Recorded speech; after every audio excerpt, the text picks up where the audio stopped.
think. I know.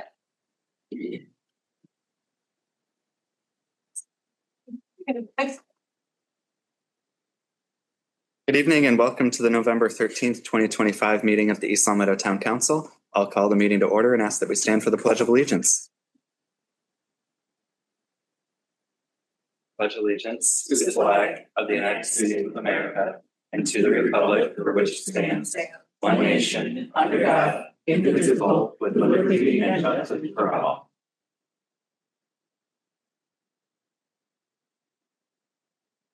And I would ask that we take a brief moment of silence to reflect on the events and Veterans Day this week.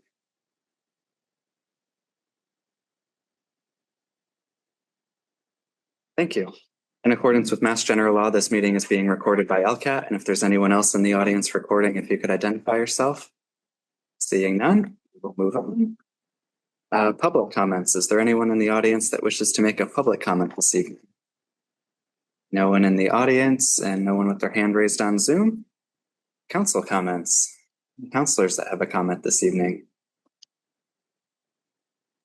And Ralph, wow. All right. I was just going to say, kind of the legislative breakfast we went to with the fire chiefs of Western Mass. I thought that was really excellent. Had Tom as well. Just to learn about all the stuff that, some new equipment and things that are coming out.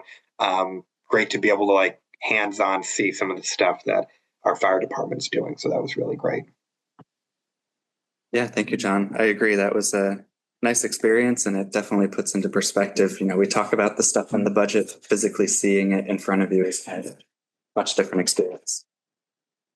Okay, if there's no other council comments, we'll move to the town manager's report. Hi, Tom. Hi, good evening. Hi. As usual, the project reports for the high school for the weeks of October 20th and 27th lead off the report. I mentioned last time the building committee did do their walkthrough on October 30th. Almost everybody was just in awe. It's quite a sight to see what's been accomplished so far, to the point that Mark Hogan from Fontaine was yelling at the group to keep up because everybody was stopping to look at everything. And we were paying him by the hour still. So we were trying to. So again, thanks to the project team for taking the time.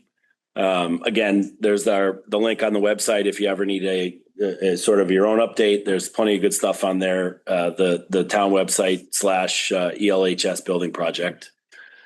So I'm pleased to announce our patience in selecting our perfect candidate for the Council on Aging Director has finally paid off. Emily Constantino has accepted the position and will begin December 1st.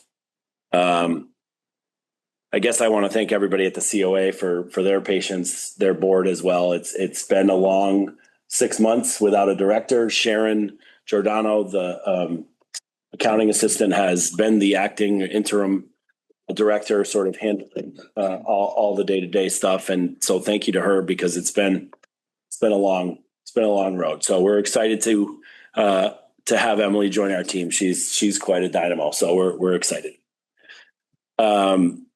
On Friday, members of the community, in conjunction with the HR department, COA, Eastern Hampden County Veteran Service District, and East Long Meadow Food Pantry, planned and executed a last-minute food drive that saw amazing success. The notice went out kind of late. There was some trying to figure out the logistics of it, but about 48 hours notice, the group was able, and the community was able to fill the food pantry van in about 6 hours.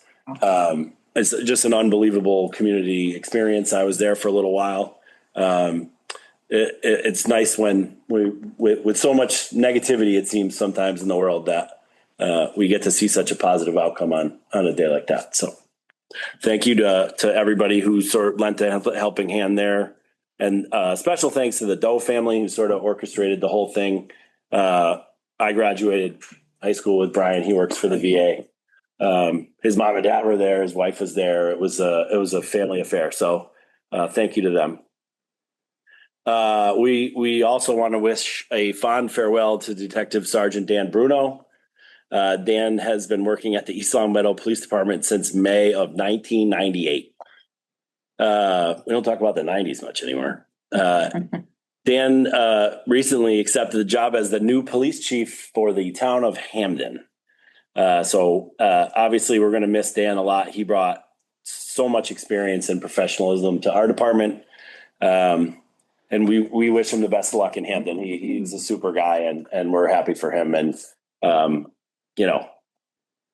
congrats to Chief Bruno. We got some hot news today off the press. We did our after the council meeting last time. We were talking about the borrowing. And so we had to do another ratings call, and we retained our AA+ rating. So again, just I know I always seem to talk about how awesome our finance team is, but again, just another sort of testament to all they bring. But again, I think it also, you deserve a lot of credit as a council, because we can have all this policy and we can have all this sort of mindset, but you are making the decisions, and you are doing the appropriations, and you are following all those policies and those best practices. And you deserve a lot of this credit too. So thank you. And lastly, again, there was the Veterans Dinner here on Monday night, which was very well attended. We had another great day with flurries this year in front of Town Hall. For the Veterans Day ceremony, but a sincere thank you to all of our veterans for their service and their sacrifice for us. So that's it. Great. Any questions, Marilyn? It's not a question. I was going to say something in public comments, but I figured you were going to say something. Okay. And I didn't want to steal your thunder. Okay. But in terms of the veteran ceremony, Tom spoke beautifully. You spoke beautifully. It was a really proud day for our community and our town. I've been to a number of them, but this particular one was a little more special because we had so many young folks involved. The choir from the high school came and sang. That was amazing. Awesome. We need to get them every year. But the young man who plays the bagpipes, Brendan, yeah. Incredible. And the scouts. It was just a community event. It was wonderful. So I was glad to be not a part of it, just on the side. That was great. Yeah. Marilyn? You're welcome. Thank you. I just want to reiterate, and again, I didn't want to take your thunder. I just wanted to congratulate Chief Bruno.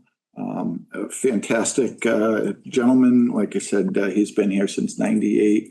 I've always had awesome dealings with him. Whenever I had a question, he was right there with the answer. And I'm extremely excited for him and this new chapter for him. Yeah. So congratulations. Yeah. Yeah. He got sworn in Monday night. Yeah. Anyone else? Okay, seeing none. Communications, correspondence, and announcements. I had 5.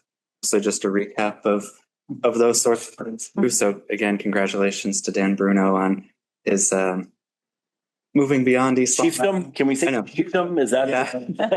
Yeah.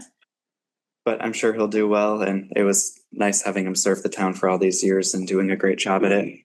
Likewise, the same sort of sentiments about the Veterans Dinner and the Veterans Day Parade. Those were both well attended ceremonies, and that was nice to see the turnout.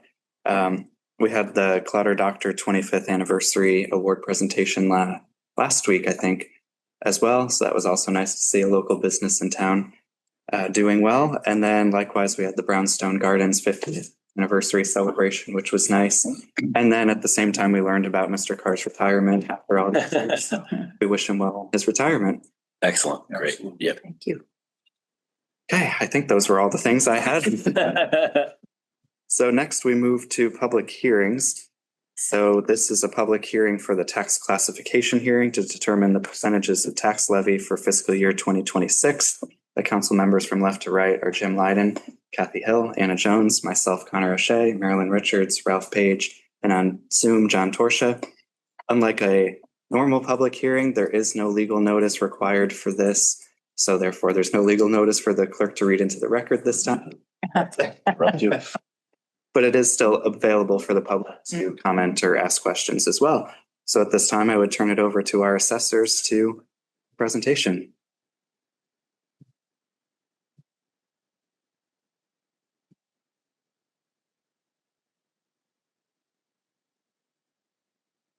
Good evening. How are you all? Hi. Back for another year. Different going on this year. Thanks for having us. We'll start off for values. We went up 6%. So our assessments did go up. This is from the sales from 23 to 24, about 160 arm's length sales, which is less than 23. So values went up 6%. And the beginning of the year was slow, then it went up. It's similar now. The market is still hot in East Long Meadow and abutting towns too. Springfield is way up. And I expect we'll have another increase next year about that. I'm not sure the percentage wise, but it's still going strong. I know about a sale this weekend. It went 40,000 over cash. So one weekend, 6 people show at an open house, 40,000 over cash. And so that's still going on. But again, not just in East Long Meadow, but we are up 6%. So, and this year with the assessment up, usually when the assessment goes up, tax rates come down. But this year we're getting hit with the school for the first time. Well, but just a teeny bit last year, but this is going to be a big hit this year. So I can talk about my taxes. First I'll say the median rate for East Long Meadow went up to 418,200. So we're up over 4 in the high threes. It'll go up again. So we'll talk about my personal taxes because they're out there. I went up around $1,100. So I'm assessed in the 5s. So that is about $550 for valuation and $550 for the high school. Give or take. Didn't break it down to T because I had a different tax rate when I did this, but I talked to the financial officer or Kim, we talked about the differences. So I'll use mine. So I'm going up 1,100, which is a lot. So that's coming January 1st. Your bills are going to be higher, no doubt about it, but it's going to be your highest bill. This is the biggest hit. So let's say someone gets hit for 1,500, me 1,100. It will not be that high next year. Like I can't say guarantee unless something happened. Last 2 months. This is your big. So if you get a big one of 1,500, it will not be 1,500 next year. This is the biggest percentage in hit for the school. So I'm just preparing the public. You're going to get a big bill January 1st, and it will be the highest. So you can't continue. So mine's going up 1,100. Use my example. I'm not going to go 11, 11, 11. That would just be insane. That would be too much. I mean, even though we got the new school, which is great. So I won't be 1,100 next year unless something like I said, probably, like I said, I was like 550 next year. I don't know about valuation. So I would say 5.3 or 5.4 will not be that high. This is the highest hit. And again, can't guarantee it, but it is the highest hit. Won't keep going up that much. Percentage increase wise, you mean? Yeah, Yeah. or dollar wise. Yeah. So if you're getting hit by 1,500, because I've had people ask my name, oh, I'm up 1,200. It's going to go up 1,200 every year. No, it's not. Yeah. So this is your big hit. This is for your January 1st bill when you see it. And the values are online right now. Yes, they The new values are online, and we'll talk, the tax rate hasn't been inked in yet. I had 1945. I think it's going to be 1943. And that's where we are for valuation. Pass it along to Diane. Unless anyone had questions on that. No? Okay. So I'm going to just start. So anyone who is watching from home, although that we are going to have our tax classification hearing packet on screen, it is already on our assessor's page website under quick links, so anyone can pull that off there if they would like to. I'll just give one time. I should say your taxes are going to go up about 10, 11 or 12%. I can give a percent for that. Mine were 10.2, just to give it an exact figure. Okay, thank you. So the information that we're going to be presenting is for illustrative purposes only. This is so the town council can make an informed decision from the information that they receive from the Board of Assessors to decide on a factor for allocation of the tax levy. This meeting does not determine the tax rate, and no tax rate's been approved as of yet. When we do submit our recap sheet after the final split tax rate or single factor of 1 has been determined, we will be submitting our tax recap. And at that point, the Department of Revenue will have the ability to review all of our information and to hopefully approve it very soon. The town council will also be able to vote on, if they so chose, a small commercial exemption or a residential exemption. So I always like to start off with how the starting point. We always have to look at last year's levy limit. And for fiscal 25, our levy limit was $53,215,610, and we had a tax rate of $18.38 per thousand. So once starting with that tax levy, we are able to, for fiscal 26, able to add 2.5% to the levy and any new growth. And in this case, this year, we also had amended new growth from fiscal 25. So that those totals would now bring our FY26 levy limit to $55,531,188. And that's when our excludable debt will come in. Anytime that we have debt that we voted outside of the levy limit, we can add that in. And our total debt exclusion, and this is high because of the high school. It's the first year that we're getting the debt added on. We have $5,574,120. That would allow the town to utilize the full maximum levy allowance of $61,105,300. Naturally, when we start planning our budgets, we try to be as conservative as possible. And the town council and our town manager did an excellent job. We did not spend to the maximum, which means our tax rate didn't go as high as it could have gone.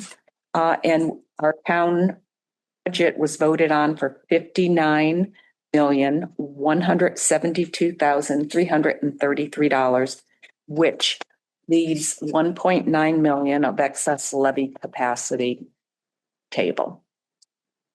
For fiscal year 26, I have a summary of tax rate options, and you can see that we have 3 sections: tax factor, we have percentage of the tax levy, and then a tax rate. So if we were to have all properties, residential, commercial, industrial, and personal property, all having the same tax rate, we're projecting it to be $19.43 per thousand. And the town council, if they so chose, could shift the tax rate up to 50% to one of the classes of property. And in a community such as ours, it potentially could be shifted to the commercial, industrial, and personal property tax levy allocation. So with that said, if you looked at those rates, you would see that the residential tax rate would shift down a small amount until you hit to the 150% shift. but you will also see the commercial, industrial, and personal property increase a lot faster. And the reason that that happens is we have 83% of our properties are residential, so that's a large group. And we have a small group of commercial industrial, so the residentials, they get a break, but it has to be shared amongst a large group. The average single-family home with our new values, as Marty just mentioned, is $418,200. And the average commercial and industrial assessed value is $1,031,800. If we did a full shift of 50%, our residential family, a single family tax bill would decrease by $811. And that same shift make our commercial industrial and tax bill go up $10,000. And that's a huge shift for a small group of class of property. Please, if anyone has a question, stop me because I'll just keep going. We did have a lot of new growth. That helped a lot. 978,000, that amended really helped buffer the tax rate a little bit. That was a good surprise. It did. Amended new growth, that was what we weren't expecting. So in other words, we had a larger new growth than what we had anticipated. So we had larger new growth for fiscal 26, which was that 700 and then towards the end of fiscal 25, we learned that two very large personal property accounts had changed from being a manufacturer status to regular corporation status, which meant all their personal property was taxable. So omitted assessments went out, and that totaled 2 personal property accounts.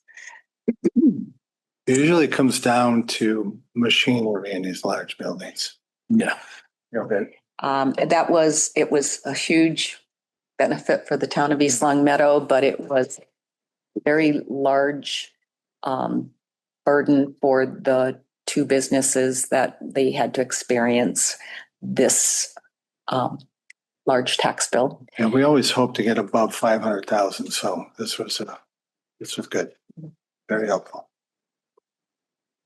So when looking at the historical perspective of levies, you can see that we have pretty much over the last 7 or 8 years, we're pretty much the same. Anywhere between 82 and 84% for residential and 16 and 18% for the commercial, industrial, and personal property. That's telling us pretty constant. Our residentials we're still, as I call it, a 3-bedroom community, even though I know all of our houses that are being built have much more than 3 bedrooms these days, but we are an owner-occupied residential community.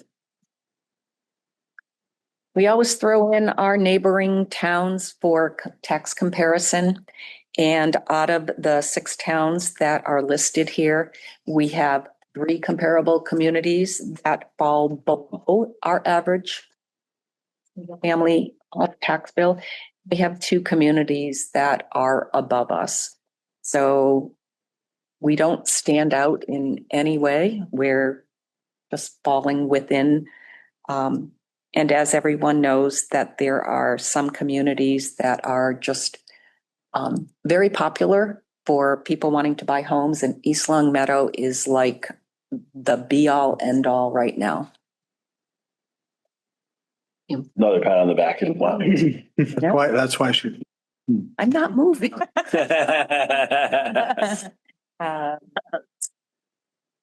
So I'm going to jump into residential exemptions if the town council is ready for me to move on, that you do have the right to adopt a residential exemption. This exemption doesn't change the total taxable value. It just shifts the burden from some properties to other properties. So if they are owner occupied, usually an owner occupied, but a lesser value home, will see a benefit, and any properties that are rentals or larger owner-occupied homes would see an increase. So whatever amount of money we need for that residential taxation, it's just shifted between properties. It might seem like someone's getting break, but it's only a small group that are going to get a break. The remaining will be paying more. There are only 20 municipalities out of 351 that have adopted this, and it's really due to having very high percentage of rental properties. And if you look at this list, you can see that they're mostly in the Boston, surrounding Boston area, or on the Cape. And that's where people are benefiting if they do own their home and it's a smaller value. I personally don't think that East Long Meadow taxpayers would benefit because we're just shifting the burden from one group of residential homes to another. The last thing that we have the ability to adopt is a small commercial exemption. And that is for any commercial property that is less than $1 million in value, and it's occupied solely by businesses with an average annual employment of no more than 10 people. A confidential list is provided annually. Sadly, it is not as up to date. There's a lot of errors and omissions, so it's really pushing us to try to determine if this property really qualifies. I've looked back and there's a couple of businesses in town that have moved 3 times and they're still at the original place where they started. So it's a little bit hard to follow their list. There are approximately 36 properties that may qualify, and due to multi-tenants in one building, maybe one of the tenants would qualify, but if another one doesn't qualify, it would eliminate that whole parcel, potentially qualifying for that exemption. All it does is it shifts 10% of the value. So if you had a property for $100,000, we would assess it for $90,000, but that other $10,000 would then be shifted to the rest of the commercial and industrial. So that doesn't sound like much, but when we're talking some of our bigger businesses, it could have a very large impact. The exemption doesn't change the total taxable value of properties, and it does not benefit that small business. It does benefit, if they qualify, the person who owns the actual commercial building, and it would be up to them to share the wealth with their tenants if they so chose. In fiscal 25, there were only 14 communities that have adopted. And when I think of 351 communities that could adopt it, there's very, very few that do adopt it. That's what I have. I'd be happy to answer any questions if I know the answer. You will. Does anyone have any questions? Did a good job. Yeah, As always. Always. very thorough as usual. Thank you. Thank you. If there's no other questions from the council, it is a public hearing, so now's the opportunity. If there's anyone in the public that wishes to make a comment, if you could come forward and state your name and address for the record. Or if there's anyone online, if you raise your hand on Zoom. Okay, I see no one making a public comment, so input portion of the public hearing, and it's up for council discussion. May I comment? Sure. I have a question, and again, it's not necessarily in regards to this. This has been a wonderful presentation as always. Is there an ability to limit age out on a tax? In other words, like if you reach age 70, your taxes, if we vote, can be held at whatever it is. I read something through Mass General Law, but again, it's like reading a dictionary. Once you think you've grasped it, another chapter says, no, that's not really what you're reading. And I just wasn't sure if there's anything we can do for our elderly that are having difficulties. To the best of my knowledge, there is no sweet age where taxes either stop existing or get held. And if there is something, I'm sure somebody will let me know as I leave this room. But we do have senior exemptions, and it is for people who are have income and asset that are on the lower side. And East Long Meadow is actually one of the more generous communities. We do allow people to have more income and assets than most communities in our area. It is an annual application, and the town council, just through local option, increased it. They doubled it. So for the people who are, having a difficult time, they really should reach out to the assessor's office to see if they qualify. But to the best of my knowledge, there is nothing that says. I'll keep reading Mass General Law. Okay.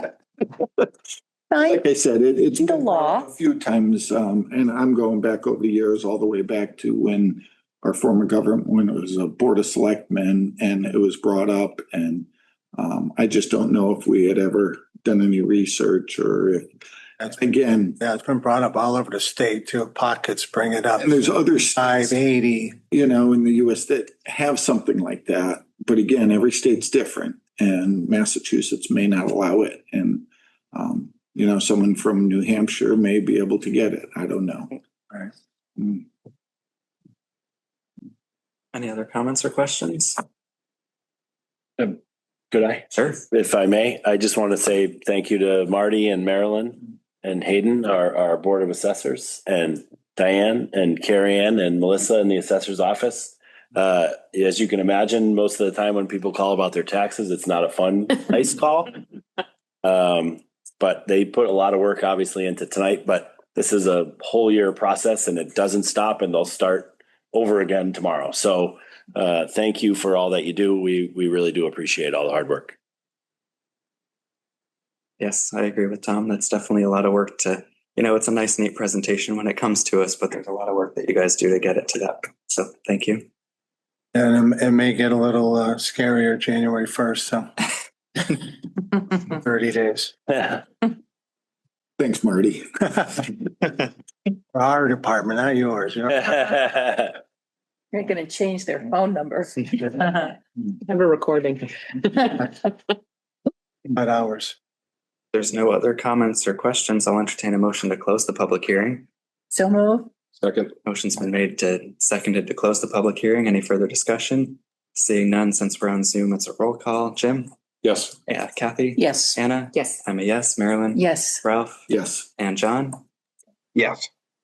Public hearing is now closed. And then I would entertain a motion for the tax factor.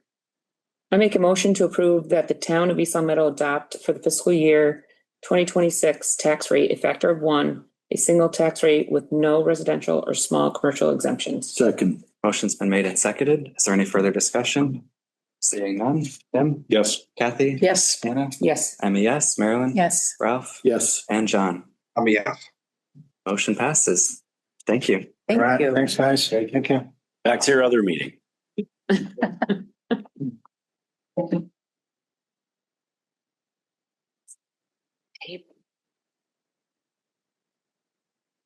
Okay.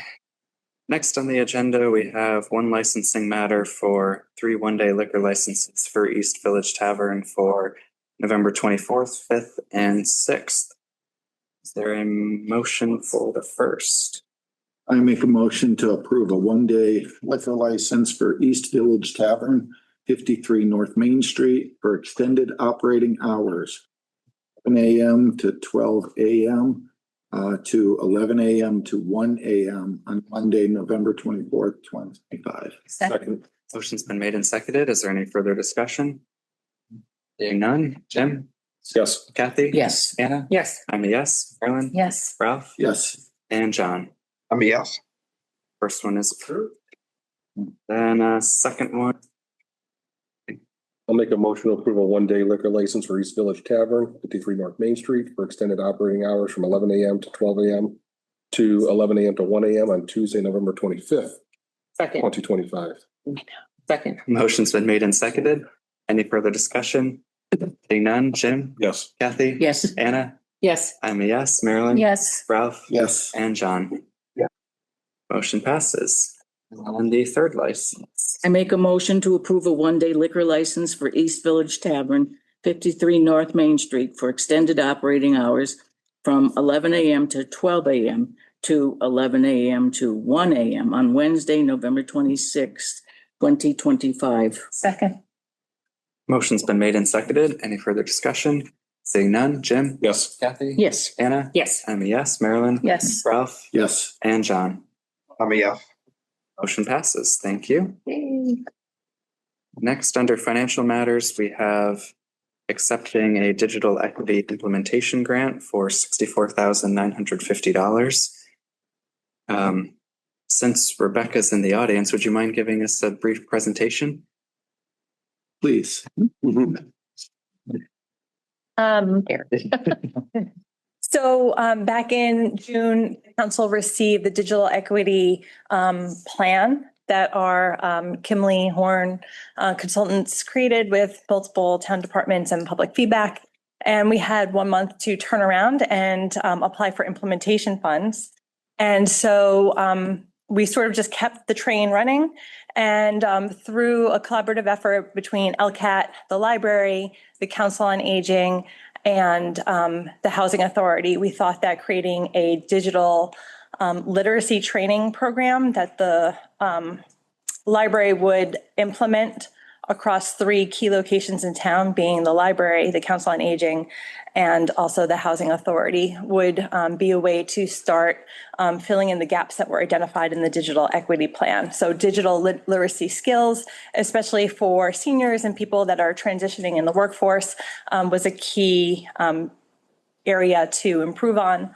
And so we felt that this was an opportunity to create a program that would help fill that digital literacy gap. And it also includes purchasing laptops that all the participants in the trainings would be able to utilize. And I don't know if there's any other questions. Sure, Ralph. There's a whole list of questions. Digital literacy. Yes. Are you talking people who are not familiar with how to operate a laptop and walking them through the basics, you know, starting with how to turn it on, how to get to Gmail, how to get to, I mean, that's what we're looking at. And as far as the laptops goes, so we're purchasing those. So those are bought through the grant. Those are the town laptops that can be used by any participants that are coming in trying to. Okay. So just to, address the first question, the library had run I want to say it was a 10-week pilot program with another related agency under the Mass Broadband Initiative umbrella. And in the spring of last year, they ran a 10-week program, and they tried to solicit from the community which topics they wanted to learn about. And so they built the pilot around those 10 different topics. And it was fairly basic, and they saw that there was a need for additional training at like a intermediate and advanced level. So this digital literacy training program would provide 3 levels of instruction: a basic curriculum, an intermediate curriculum, and advanced curriculum at all 3 locations across town for over the course of like 6 to 9 months. And is that like Word document? Is it broken down into different software and how to use it? Or is it just basically the computer? Yeah, so I guess in the basic curriculum, you would have like basic computer skills, how to turn it on, how to create an email, how to access your email. And then in the intermediate curriculum, you would learn some more Google Suite and Word. And then you could go even beyond that in the advanced. Right up to training hackers. We're not. Just have all our nieces and nephews at 10 years old come in and teach us. And actually, since you're bringing up the students, there is I'm sorry, I don't remember the name of it, but there's something on the library's website that has the like on-demand training.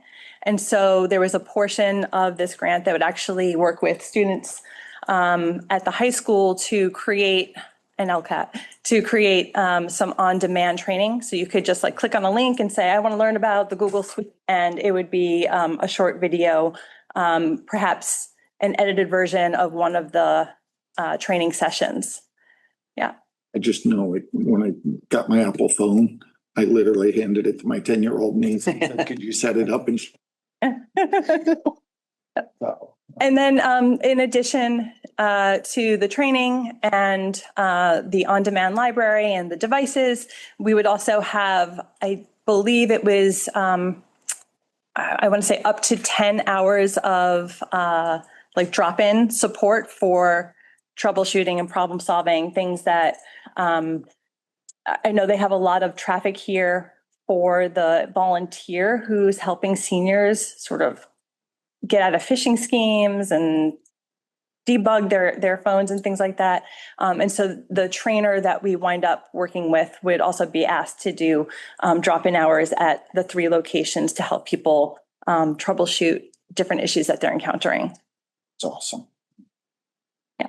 We had a maximum of $65,000 to apply for. So the team is very proud of the packages they put together and that we were granted we were granted everything that we had asked for. Great. Yeah, from my perspective, it seems like that will definitely help out the community. And if we do move further along the in-town broadband initiative, that would help more people. Yeah. And it'll help more people be able to access it and know how to use it. So that would be great. Yeah, and I think if people are more familiar with the technology, there's going to be less resistance to opting into a new system. Will there be any component of it to around the safety, like the consumer safety, like to recognize if The phishing scam Yeah. or the phishing, how to protect your own So accounts? the curriculum is not something that has been fully built out yet. We just anticipated that we'd be able to differentiate 3 levels of training. And we had made it incumbent upon the trainer that we contract with to build out the curriculum. And so if there are, ideas such as, avoiding phishing schemes and other online scams, I'm sure that there's space to build that in there. Any other Sounds good. questions? No, the last comment I would say is thank you for the complete breakdown. Very interesting as far as seeing how to apply for the grant and all and what you're looking at, and information was very good. Thank you. Yeah, no problem. Welcome. Only the manager didn't forget to put it in there in the first place. Would you like a motion? I would. I make a motion to accept a digital equity implementation grant in the amount of $64,950 per Massachusetts General Law, Chapter 44, Section 53A. Motion's been made and seconded. Any further discussion? Seeing none. Jim? Yes. Kathy? Yes. Anna? Yes. I'm a yes. Marilyn? Yes. Ralph? Yes. And John? I'm a yes. Thank you for putting it together. Yeah. Thank you. Thank you. Thank you, Rebecca. If it's the council's pleasure, I would entertain a motion to move out of order to the assessor's department metrics and then return to normal order. So moved. Second. Motion's been made and seconded. Any discussion? Seeing none. Jim? Yes. Kathy, Yes. Anna, Yes. I'm a yes, Marilyn, Yes. Ralph, Yes. and John. Yes. Motion passes. Hi, Hey, Dan. Dan. Hi, Dan. See. If you don't mind, I'll start. For those of you who don't know, that was Diane's last hearing with the town of East Long Meadow. Denied. Again, I know that Diane has sort of probably been waiting for the day when she could leave for a while, but she really is an expert as far as experts go in her field. I know this because she gets lent out to pretty much every community in the Pioneer Valley whenever they need help, and sometimes further. We are certainly going to miss her knowledge, obviously, but I will in particular miss our relationship and your sense of humor. Obviously, we all wish you the best and thank you for everything that you've done for the town. Thank you. Exciting and scary. I think Jeannie can attest to that. So I am going to give you the metrics for the assessor's office. I did not know I needed to provide something in writing, so I gave you all my notes. But it is available, and at least you'd have something to look back to. So one of the most important things that our office has to do is we're responsible for valuing all real and personal property to full and fair market value. And in order to do this, we are required to visit and inspect properties, and that even includes businesses for personal property. Our inspection programs includes cyclical inspections. Cyclical inspection is we have to visit a home at least once every 10 years, regardless if they've made any changes, and we are required by law to do this, or we will not get recertified or our certification approved. We do approximately 500 homes a year. We do try to send out a letter in advance. We never know exactly when we're going to be visiting, but we know within like a period of next 6 to 8 weeks, somebody will be stopping by your home. So nobody is like, I had no clue. We always notify the police, but we do 500 homes a year.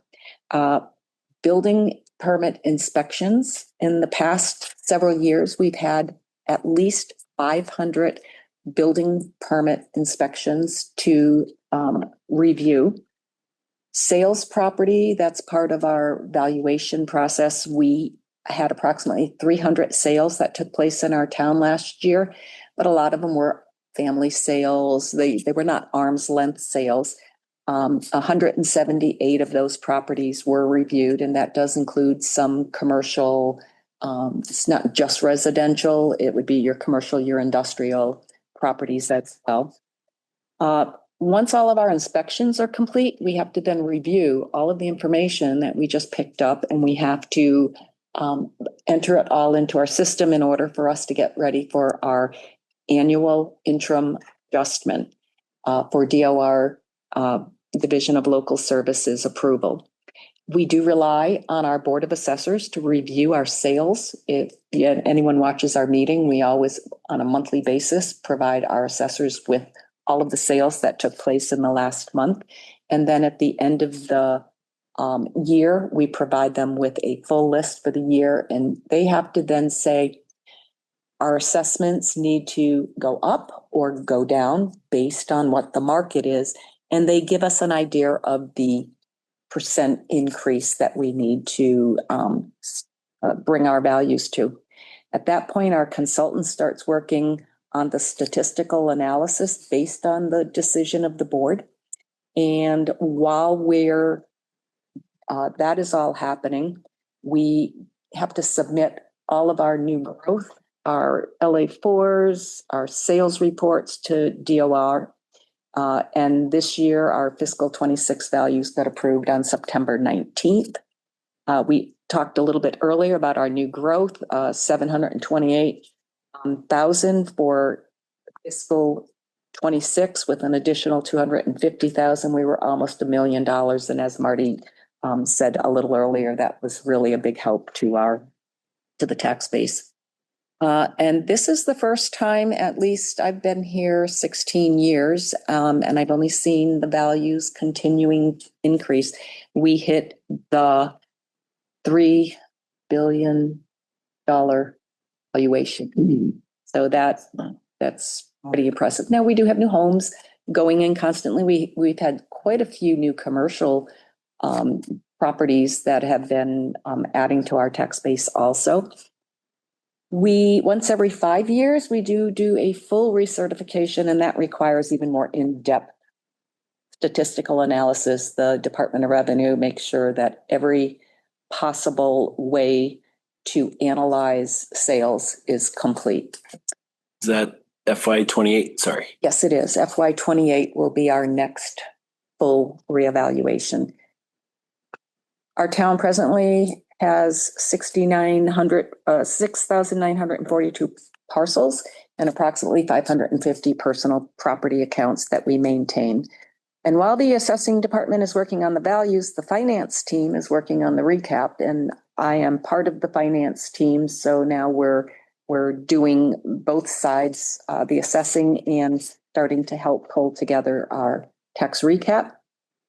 As we just did tonight, assessors are required to have a joint meeting with our town council so you could make your decision regarding our tax factor. And thank you very much for accomplishing that this evening. Once that happens, our town clerk will then certify the town council's votes in our DSL gateway, sign off on that, and the assessors by tomorrow morning will be able to submit our recap for approval. This now starts paving our way to the third quarter tax bill that Marty did too. And billing community, most people in a quarterly billing community have a very hard time understanding the difference between preliminary and actual taxes, because preliminary is just based on 1/2 of whatever you paid us last year. And your actual is based on the new values and the new tax rate. And then whatever you paid us in preliminary, whatever that balance is then split over the next 2 quarters. And as Marty mentioned, people will see larger third and fourth quarter tax bills because they're going to be playing a little bit of catch up from the preliminary, whatever they paid last year, to our new tax, the new taxes. So with that said, our office will be busy, and I picked my retirement time. One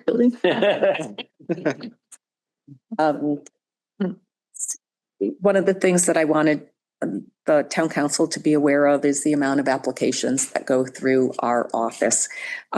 We have a program called Chapterland, which is forestry, agricultural, and recreation. We have 24 properties that are classified, and this requires annual applications. We start taking them about 2 months before it is due, and they are now due on December 1st. It was always October 1st, but mostly the farmers petition the legislatures to have that date moved because October 1st was in their peak of farming, and they were having a hard time meeting their deadlines. So that law did change. It is December 1st now. Statutory exemption, this would be for our seniors over the age of 70 who meet the income and asset requirements, for our disabled veterans. And we also have for people with certified blindness. Any of those people, they have to apply on an annual basis. In fiscal 25, we approved 193 exemption applications, and we are getting more and more that are coming through the door that are first time. They all have until April 1st to submit the application, but we encourage people to get them in as soon as possible because they can actually see the benefit on their tax bill.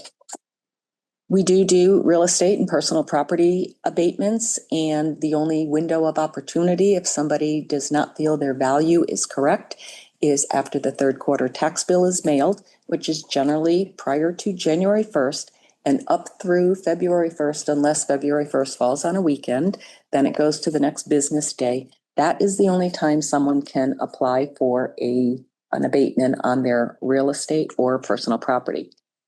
So I've taken great pride since I've been here to have the assessing team be able to try to do their best to explain how assessments came to be. And because a lot of times people will come in and say, I just got my tax bill. I want to file an abatement. My taxes are too high. And you know, I understand that, but it's not based on their taxes. It's based on their value and all of the information on their property record card. And when people have had a chance to understand how things are put together, they might not agree with it, but they have a much better understanding because we've empowered them to know how it moves together. And we always go over their property record card with them because they know their house a lot better than I know their house. Generally, even though people are not always happy with the taxes, they at least say, well, I get it now. And it does eliminate a lot of abatement applications that actually get filed in our office. And there are some people that we encourage to file. If they come in and we show them as having 4 bathrooms and they go, I only have 1. Let's get an inspection. You need to let us assist you because we want our data correct. That's the key thing. We get on an average of 20 to 25 annual, and on occasion we get 1 or 2 that will go to the appellate tax board, but very few. Appellate tax board, in case if anyone wants to know, that's that quasi-governmental agency that will make the deciding factor between a taxpayer and an assessor, the decision that is made between them. Motor vehicle and boat excise, RMV sends us 8 commitments a year. In calendar year 25, in January, we just sent out 18,856 excise tax bills. Pretty few. If a person sells their vehicle, trades their vehicle within a calendar year, moves out of state, totals, junks their vehicles, they might be entitled to a motor vehicle abatement. And due to the HEROES Act, any disabled veteran that has 100% disability, they are entitled to a full exemption on 1 motor vehicle. And we did grant 769 motor vehicle abatements. So it takes a while. It's a process, and people do provide the information that's needed for us to have the assessors grant these. We did just send out our boat excise bills. We, on an average, have about 100, and those are the people who do not moor their boat on a lake or at a marina. These are the ones that have them sitting in their driveways getting ready to take off for the Connecticut River or some lake. Those people do receive a boat bill from us. Forms of list, that's for people with personal property. We have 550 personal property accounts, 550 forms of list get to come into our office. Our stacks are like this, and it takes a while to go through them. We did the town adopted the small personal property exemption. So any personal property account under $5,000 in value is exempt. But regardless, if they're exempt, people still have to file their form of lists, and we still have to update the information in the system. So some people got a break, but the work didn't go away. And as I said in my notes, there's a zillion more forms that we could talk about. But like I said, I know that nobody wants to hear about every single one of them. One really important responsibility is updating all new ownership. And We have to access the registry of deeds. We pull all the new deeds, any new parcel subdivisions, plan of lands, update our systems so we get the tax bills to the correct people. And we do share all the ownership information and address changes to all billing departments. So we're the starting point that then branches out to all other departments. In calendar year 24, the assessor's office answered close to 1,250 phone inquiries. We had 918 visitors to our office, and yes, they did find us. And since COVID, the amount of emails have really grown by leaps and bounds. Most people go, oh, I meant to call the assessor's office. Maybe I'll email them. It doesn't matter what time of day or night or weekend. We get the email and it's waiting for us when we get in the next day. But it's good because then we can respond right back from email. And we have, since COVID, we do so much more business via email, applications going back and forth. So it cuts down the traffic in the office. It does save the taxpayers from having to go back and forth, and we get accomplished that we need. As I mentioned, we do take great pride in our website or our web page. I mentioned earlier, our tax classification hearing is there. We have our GIS mapping that is updated regularly, and we do upload all property record cards. We now have them back to 2015, and generally within the next week or two, we'll be getting the FY26 property record cards online. There is a spreadsheet with all new values if anyone would like to see it, but the property record card is the full description of the property. And naturally, we couldn't handle it without our awesome, dedicated assessing team and all their years of experience. So we have our assistant assessor, Carrie Ann Wenzel, who is here with me tonight. She's got 17 years of assessing experience behind her. We have our administrative assistant, Melissa Goodrow. She's on her 4th year of assessing. Our 3-member board of assessors, Marty Grudgeon, he's 17 years. He's been on our board. Clerk of the board, Marilyn Gadini, 7 years on our board. Hayden Smith, he's our newest. He's got 2 years, starting on his 2nd year right now. And as for myself, as I mentioned, I've been here 16 years and recently just completed my 30th year of assessing. That totals 77 years of assessing experience on our team. Joe's. So I don't know if that's what the town council was hoping for with Yeah. my notes. Hopefully there weren't Ben. But yeah, so that's it in a nutshell. Thank you. I'd like to stick around and 20 years here. I think 35. a round number. Well, you know, I was leaving 2 years ago. And I did do this 2 extra years.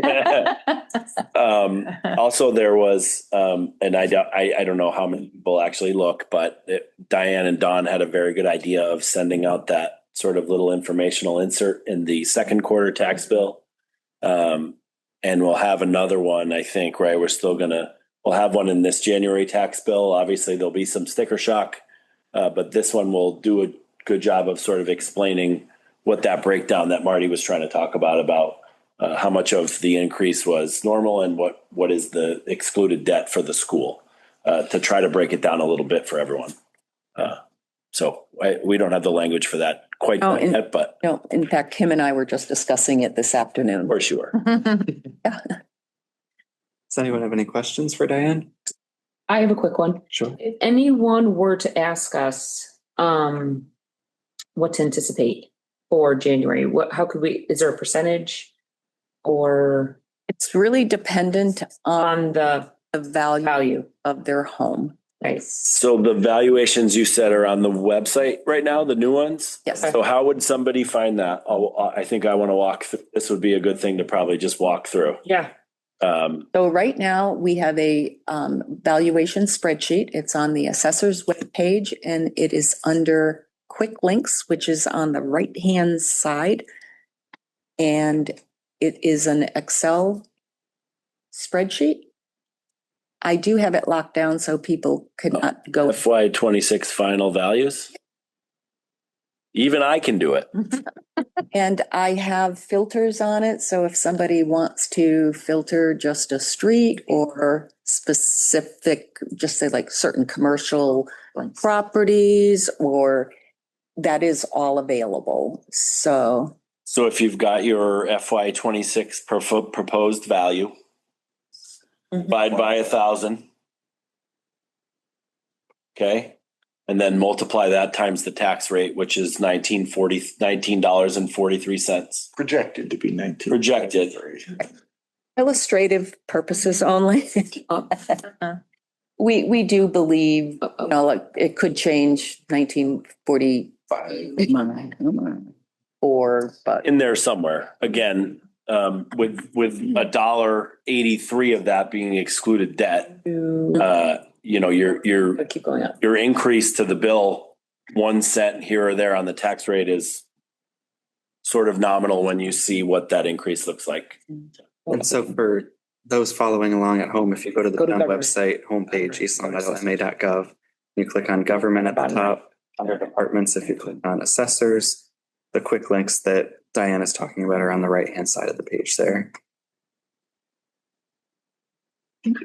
So you can get your new value, Yeah. divide that by 1,000, multiply it by the proposed tax rate, which we think is going to be $19.43, and you'll get your taxes. So quick question, for the high school, we borrowed roughly 83%.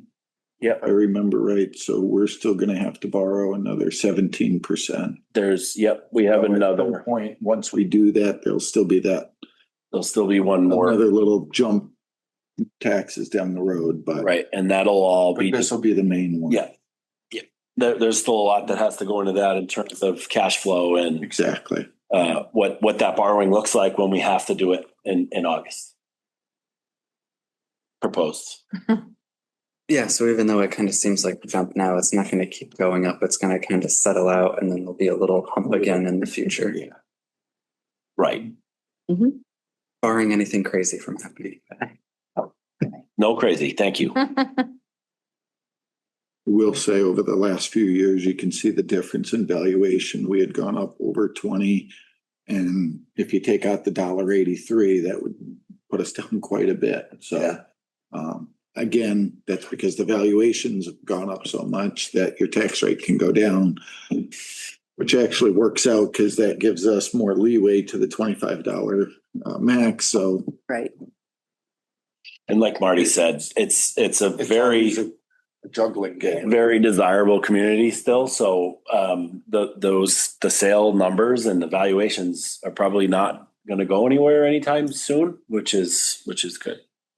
I was talking to our DOR rep as we were getting our values certified, and he said to me that the prices that are coming from East Long Meadow are the top of the line right now in the Western Mass area. It is the most desirable town. And I think the high school is also pulling people as they want the new high school. They want their children to go to the new high school. Yeah, that's both a great thing and a bad thing at the same time. It's that everything gets more expensive, but it's good that people want to come here and stay here. I think on behalf of the whole council, though, thank you for not only your presentation tonight, but all the years of service you've given the town. And thank you. We wish you very well in your retirement. It's been my pleasure. I Miss you. I'm sorry. Yep. And we Thank you. miss you. I'm still going to be around. I just sitting in front of. Yeah, it's softball. You can come into the audience anytime you want. Thank you. Great. Thank you. Thank you, Diane. Thank you, Diane. Have a good evening. You too. Too. So I may just amazing looking through how much the assessors actually do. Yeah. It's one of those departments that you don't hear a lot about because they just go about their business and take care of it. But then when you look at the stats, it's obvious that they're working like crazy all the time, and it's greatly appreciated. Oh, exactly. And I think sometimes it's easy for people to just think like, oh, they're just typing in a number and sending out a tax bill, but there's a lot of math involved and a lot of research to have that number bear value instead of it just pulling it out of thin air. Great. Okay, so we are back to our normal order. So next we have approval of our October 28th meeting minutes. I make a motion to approve the October 28th, 2025 meeting minutes. Second? Motion's been made and seconded. Any further discussion? Seeing none. Jim? Yes. Kathy? Yes. Anna? Yes. I'm a yes. Marilyn? Yes. Ralph? Yes. John? Yes. Great, the motion passes. Thank you. Then next under old business, we have an update on the transfer station of ground storage tank. So I know after our last meeting, I had done a little more research to go back to the meeting previously. But let me just pull up the email because I forgot what meeting that was. 13. All right. 24. Thank you. So, That was our snowstorm Zoom meeting. You were in the conference room in town hall. oh, that's right. That's right. I remember that. The funny thing was when I was looking for that meeting, I just picked a random point in the video and it happened Happened to be right there. What? Yeah. in the middle of talking about it. So that was funny. But at that time, whether it was intentional or not, the council did vote motion anyway to not only clean up the spill that had happened, but also to what we thought, buy a new tank and get it operational again. I think in hindsight was more information that was really just for the cleanup and not inclusive of the cost that it would take to put a new tank and surrounding stuff in. Yeah. That's correct, Tom? Yes, the title of the contract with Ty and Bond, and then therefore got transferred to the agenda, was soil site cleanup and above ground storage tank replacement, which was, if you look into the contract with Ty and Bond, was never part of that $22,000. And then, as you can imagine, the cleanup that happened after we paid Ty and Bond to test and report on what cost an additional, I think Bruce gave me the numbers, another $17,000 to rip out all the concrete, which was the base of the old tank, get rid of the tank, pump that down, get rid of the tank, and clear all the soil out. So, and that didn't, the final report of which I think the last invoice to Ty and Bond was paid in June of 25. So as Bruce is still working on a updated list. I know Connor had asked if we could get what that would look like if we wanted to replace that tank with a new concrete structure. Mark Berman from DPW still pulling those numbers together in terms of pouring a new pad. There'll be permitting. We can't do anything on that site because it's a landfill without DEP permitting. And then we'll get a quote for that tank that Bruce mentioned in the meeting, which was sort of a suggestion from DEP. The reason why Bruce asked for the money for the Ty and Bond thing was because he wasn't going to have the money in the operating budget to do the Ty and Bond contract and the cleanup. Right. And that was sort of unexpected. So, apologies across the board for having that in the title of the contract, me not really picking it up and putting it on the agenda as that, because that was never really part of that free cash appropriation. So furthermore, I know that that was something that's used a lot on, and we'll talk about this when we do the budget, but as you can imagine, this is just, there's a lot of liability in this area at this point. From another spill that we'd have to clean up if we decided to keep taking waste oil at the transfer station. But also changing how we do things in that we're really going to have to find a way, like we do for everything else we accept there now, test this material that we're taking because we're taking we're taking it at someone's word that they're just dumping waste oil into our tank. But unless we know that for sure, people could be getting rid of something that, say, costs a nickel a pint to get rid of, but they're actually dumping something else in there that contaminates the whole lot, which would add to more cost. So I'm not sure what that looks like, and we have to have further conversations. I know it's something that we've always offered there, and I would think twice about saying we're not going to do that anymore without having a larger discussion, and probably at the council level too. We take a certain amount of things there, and one of them was always waste oil, and just to say we're not going to do it anymore without good reason. And again, the reason is a liability thing and the potential for these extra costs if there's another spill. I mean, as long as I've known humans, they are fallible and they will make errors. So, and that includes the people that work there or the pump driver that comes to pump the thing out. So we're going to put the number together to see what it would cost to put it back. And I'm not saying we're not going to do it anymore. But we need to have a further discussion on how much liability we want to take on at the transfer station in that regard. So Connor, thank you for researching that. It did take me a while going back through the agenda. I found it, and before I even got to send it to you, boom, I get an email. And I was like, you spent all this time. But I do appreciate that. I do. I'm just going to throw something out there. The tank that they had suggested, Mass DEP, it's a separate tank that sets onto the ground. You walk up 2 or 3 stairs and you pour whatever you have into the top. I would be more apt to look like something like that. The one that we had was basically a building. On the outside of it, it had a funnel with a pipe going in. Going Little back Fred and Flintstone. looking, it looks like the pipe that came through had disconnected. Yeah. And so everyone from the outside was pouring, and that's where it came up to roughly 100 gallons of spill, which is, if you had to go upstairs and you're only pouring in, you can only carry so much up. So, I mean, even a 5-gallon container weighs quite a bit. So if you do spill it, it's going to be 5 gallons. And under the hazardous materials, anything under 8 gallons, you don't have to report.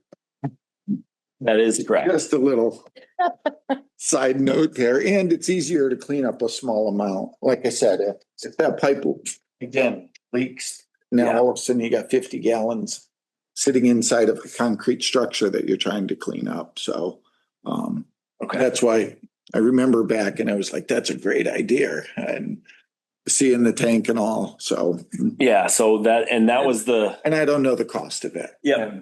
And that Mark's going to put that together based on whatever DEP says we can do. Yep. At some point it's difficult because you've been doing something a certain way for so long. And then as soon as that fails, DEP, you try to go put the same thing back and they're like, oh, no, we don't allow that anymore. So I'll have let's say we can have that. I've asked them to get it to me so that we can look at it in terms of a capital project. Cause my thoughts are that we're going to get into that range. Then maybe that's a good time to have that conversation about, is this something, I'll talk to Mark and Bruce as they gather the information and see if it's still something we want to do. Great. Thank you. Great. Thank you. Any other questions or comments? Okay.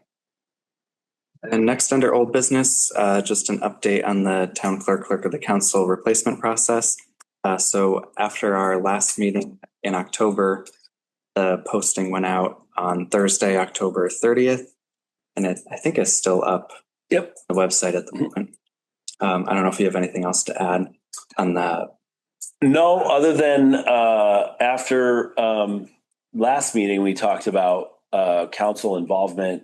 And so I solicited Connor to sit on the interview panel with Audra and I. So he thanks you for your suggestion.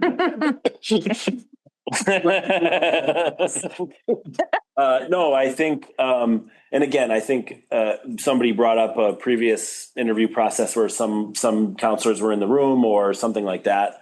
I think it would be much more beneficial to the panel and the applicant if the counselor were at the table with us, instead of sort of lurking. Yeah. So we talked about it and we both thought it was a good idea. So we'll go that route. And when we schedule interviews, Mr. O'Shea will be with us. Audra will do all the questions. Don't worry. You got the read. Has there been a good interest in the? Yeah. So it's really funny. I've been trying to hook up with Audra all day before the meeting and she just called about 6 minutes ago. So she seems like she's had a busy day too, but, I know there's at least one applicant. I don't know how many more we've got. I don't have the spreadsheet yet, which is what I had requested, was just an update of what that looks like. It's a weird week, Thursday meetings. I know. Holidays. Yeah.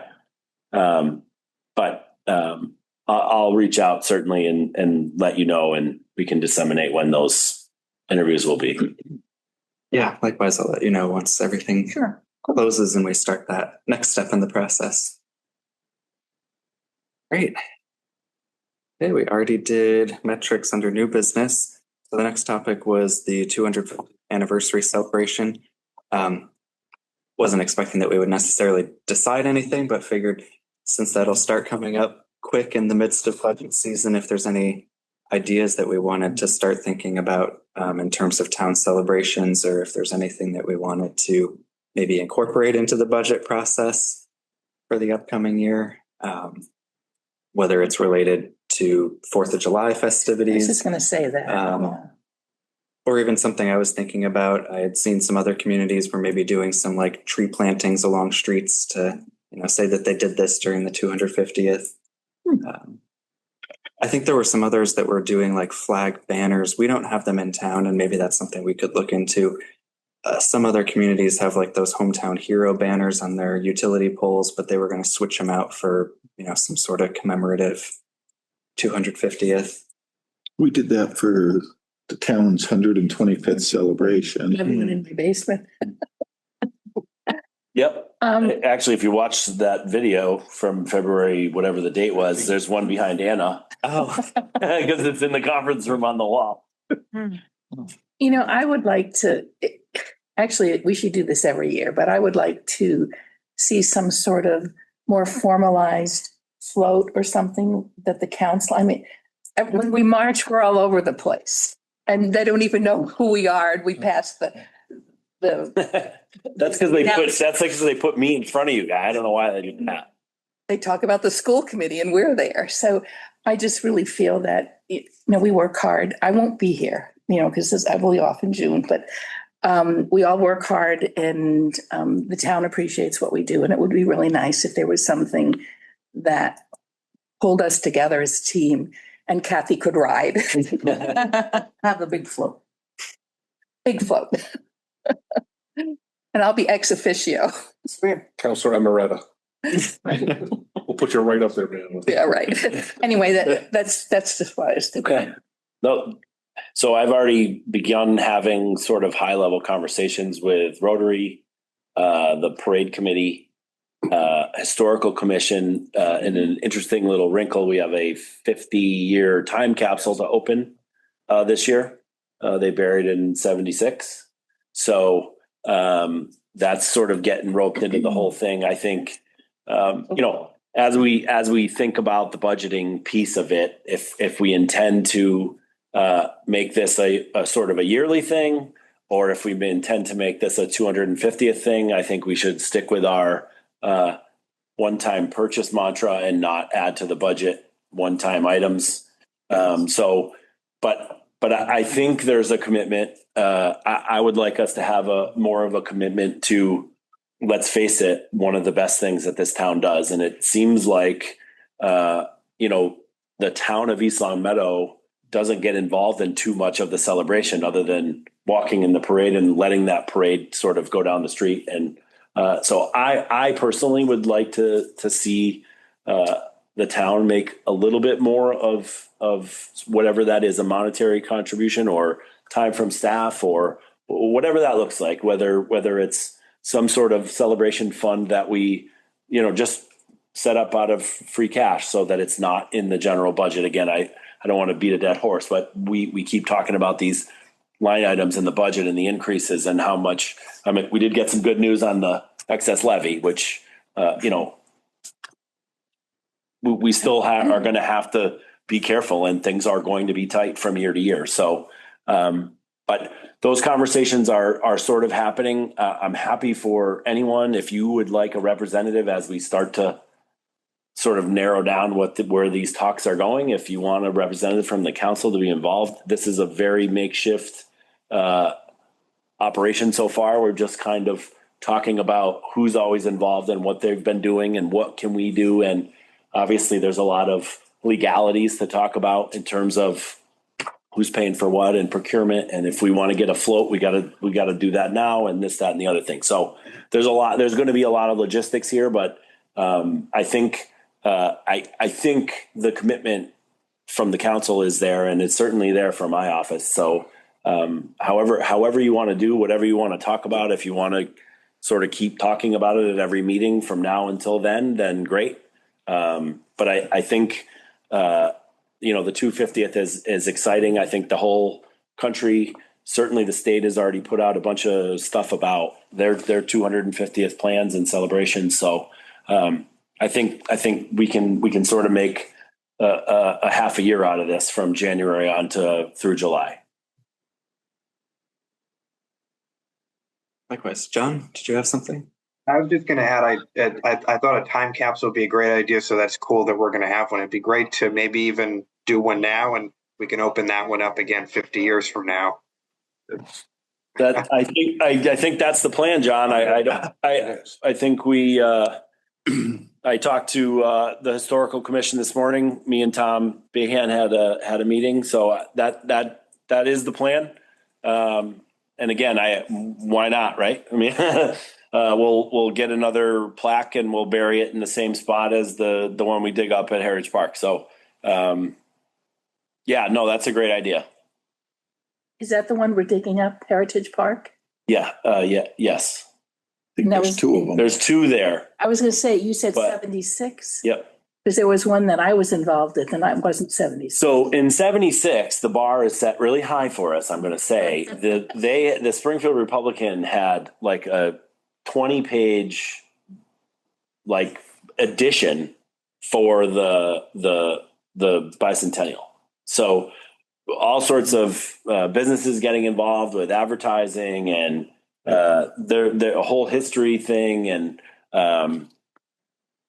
so again, the sky's the limit, really. Whatever we decide we want to do, I think we should be spearheading the movement, because it's really the best time of year in East Long Meadow, and it's the 250th birthday of our country. So I think we go big.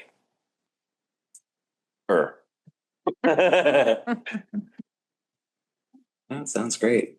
I agree. Yeah, so I would say maybe I'll put this on the agenda again, maybe not for December, but maybe at some point in January here. And in the meantime, we'll keep thinking about ideas and see where we land. I will say this, it will be here in a blink. Oh yeah. No, that again. It doesn't take long. And like I said, if you're not thinking about it, all of a sudden it's like, it's next month. Yeah. Should we get this on the April agenda? Oh, man. Okay. I'll stay on it, because that group is sort of trying to meet a lot to make sure everybody's got their ducks in a row. So I'll keep you in the loop. Unless somebody wants to come on the loop. I'm sure I'll keep talking to you. Yeah, true. Great. So the next action items, from our last meeting, we had tabled the Centertown District bylaw, so we can bring that back under old business and see where we go from there. We'll have our license renewals, town manager goal review. That one will be informal. It won't be the usual one that we do on the yearly basis where we're filling out forms, but we can just discuss where we think is our halfway checkpoint in. Are you not meeting then in November? Your next meeting in Correct. December, okay. Yes, that was, Meeting in November? no, as of now, we don't have a need for a second meeting, so we won't meet that week of November. We'll just meet December. The Tuesday before Thanksgiving, yeah. Of course, if anything comes up in the next, 4 or so weeks, we can always try to find a Right. special meeting at some point in there, but there's nothing I have that I think we need to meet before December. Right. Everyone the holiday break. And in December, are you anticipating just the one meeting? I'm just anticipating that one again, unless something comes up, because otherwise that would have been like Christmas Eve or so. Yeah, it's Christmas week. Is it the 9th? Yeah, Tuesday the 9th. Okay. And then we'll be back to our normal January. in January. Budget. Yes, that's all I had for action items, and We just did that. The budget never stops. it does seem like we just finished. We're gonna start talking about it. It's ongoing. Yeah. Kim's had the FY 27 recap in front of me since September. Right there. Well, if there's nothing else, I would wish everyone a happy Thanksgiving holiday, and I'll entertain a motion to adjourn. So moved. Second, Motion's made and seconded. Any further discussion? Seeing none. Jim? yes. Kathy? Yes. Anna? Yes. I'm a yes. Marilyn? Ralph? Yes. And John? Yes, have a great night, everyone. Thank you. Hey, John. Adjourned at 7:33. Right.